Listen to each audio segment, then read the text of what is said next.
29 April 1848 रोजी जन्मलेले राजा रवी वर्मा हे प्रसिद्ध भारतीय चित्रकारांपैकी एक आहेत.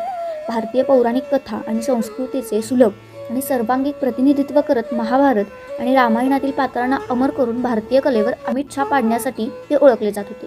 पूर्वीच्या काळी रवी वर्मा त्रावणकोरच्या राजदरबारी प्रसिद्ध होऊ लागले होते. पेंटिंग्सची आवड असलेल्या माधवरावांनी पेंटिंग्सची मागणी बघून सुचवलं की इतकी मागणी पुरवणं कठीण आहे.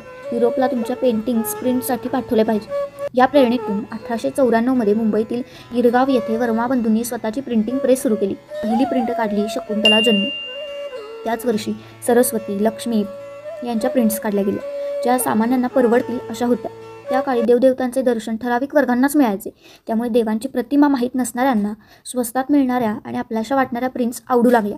वर्मा घराघरात पोचले. अगदी अलीकडचेच उदाहरण सांगायचे झाले तर 4थीच्या पाठ्यपुस्तकातील शिवाजी महाराजांचे चित्र हे रवी वर्मा यांचेच आहे. त्यांच्या अशा प्रिंट्सचा